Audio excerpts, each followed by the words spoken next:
So today I'm getting the bus to Siem Reap from Bangkok. The Cambodia border is supposed to be a little bit confusing and tricky, so let's see how we go. I'm a little bit nervous, but I'm sure we'll be alright. So about 5 minutes ago we stopped for a 5-minute break and get petrol, and now we're on our second stop with a 30-minute food break. So I had a pretty decent breakfast, so I've just gotten these potato chips. They were given to us at Pai in the tubing activities in northern Thailand, and I've been looking for them ever since, and I finally found them, so I'm super excited to eat them. It's kind of a shame I'm not that hungry because the food actually looks really good here and it's quite cheap, like 40 to 50 baht, which is about $2 in Australian or less. But the food's always good in Thailand, to be honest. So about these pumpkin chips. They're really light.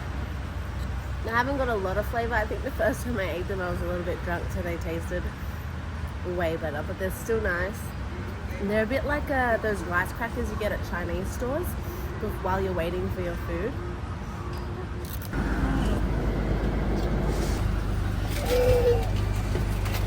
So I've just arrived at the border for the first van, and the company that I'm with, the transport company, they say, give me your passport, I'm going to go buy your visa for you.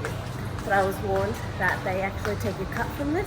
It's a bit dangerous to give someone my passport to go to the visa office for me to buy the visa. They actually charge you more than it's meant to be.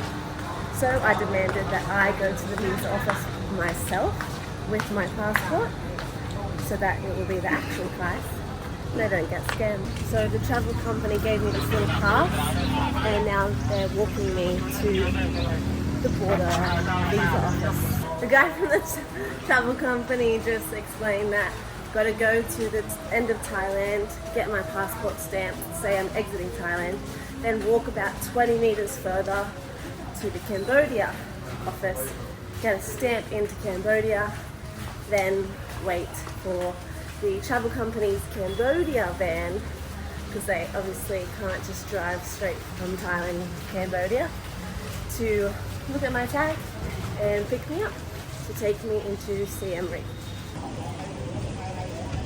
We made it through, and now from that name tag that I had, the guy was like, yes, come with me. And so now we're getting the second van to go into Siem Reap from the border.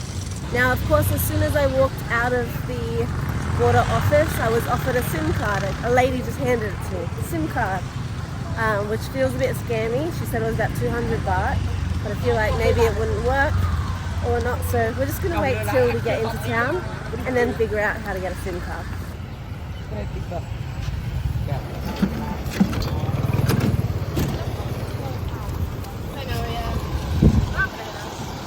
Yeah, that's making money. First stop in Cambodia is the classic 7-Eleven. It's quite clean and quite nice actually. But yes, everything is in USD or Cambodian money. It has both prices on it. You can pay with Thai baht here, Cambodian money, or USD.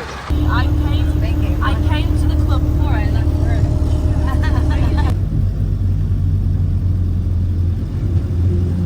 Let's go.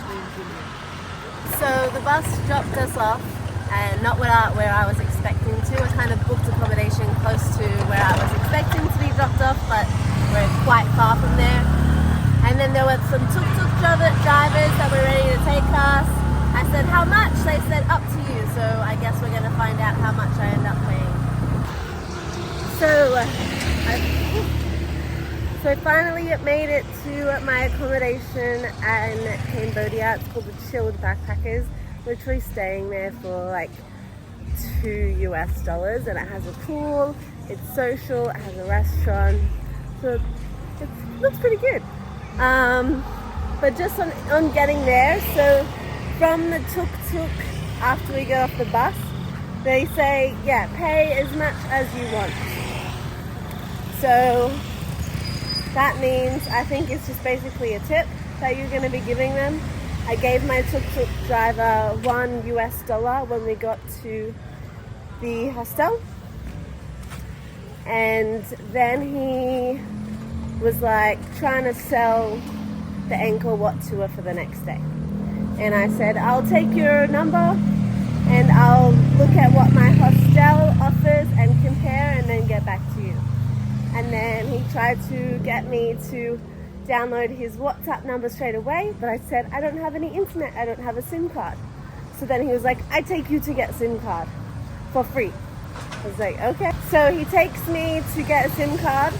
Now he drove me like 3 to 5 minutes away from my hostel to get a SIM card, which seemed a little bit odd. At that point I was like, oh no, here we go. Because I know, hearing from my hostel receptionist later and from another girl that's traveled here a lot, you can basically get a SIM card from like every second store here, and they all vary in prices. My hostel was selling SIM cards for $7 for 1 week, 15 gigabytes.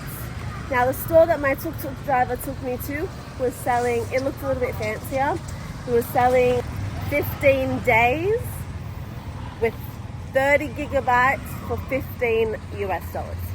I said, that's too expensive, because I know that I could get it cheaper. And then he said, okay, I did deal for you, $10, 30 gigabytes, 30 days. So I was like, okay, I'll take it. Then I went back to my hostel. Anyway, I got to my hostel and the receptionist said that a lot of the businesses here say that the SIM card is for 30 days, but it really only works for 1 week. Most people get 1 week SIM cards here and then top up each week, even the locals. So after 1 week in Cambodia, let's see if my SIM card continues to work, because apparently it's a 30-day SIM card. We'll find out.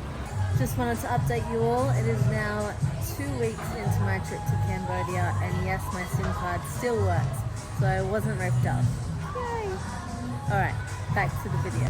Okay, so a little bit more information about what went down at the border and the visas. So the visas are, tourist visa is $30, and there's a big sign that says that. When I went to go pay for my visa at the actual government visa desk, he said 1,300 baht. Now, I didn't have internet at the time because I was in a new country, so no SIM card, so I couldn't do the calculations. But now that I have a SIM card, turns out I actually paid an extra $6, which is probably around 10 Australian dollars more than I should have. What I should have done is just paid the $30, so I knew exactly what I was paying. So I did make that mistake, and it's just interesting that you wouldn't think that it's not like the locals trying to scam you, it's also the government trying to get more money off you than you need to pay. So make sure you always pay in US dollars, even if they say pay in baht, because they want you to pay in baht for a certain reason, to rip you off. Because I actually said to the guy, oh, can I pay in US or would you prefer baht? And he said baht, of course, but I should have paid in US. So just keep that in mind if you are crossing the border from Thailand to Cambodia. Okay, so I've just come to find some markets to grab some food, and I'm trying my first Cambodian dish, which is called lakcha, I believe.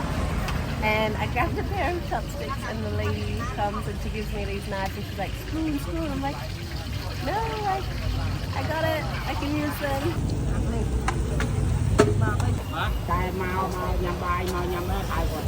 So I just finished my meal, and it was so interesting because the tables and the chairs were so small. I couldn't even get my knees under the table because it's almost like kiddie play chair and table set.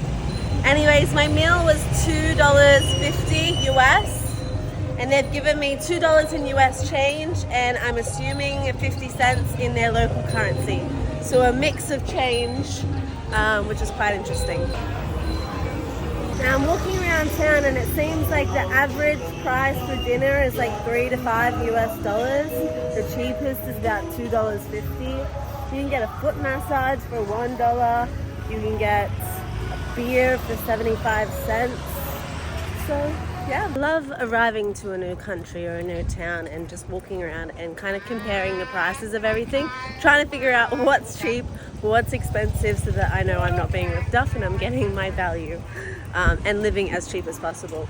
what I've noticed so far in my first couple of hours in Cambodia is that everyone, all the locals and the workers, they are working so hard.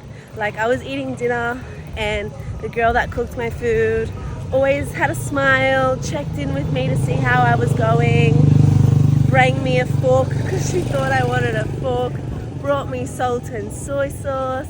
Like, they are working for your business. Even my tuk-tuk driver is like messaging me, like taking me to places for free so that in hope that I give him more work the next day. Like, they are hustling.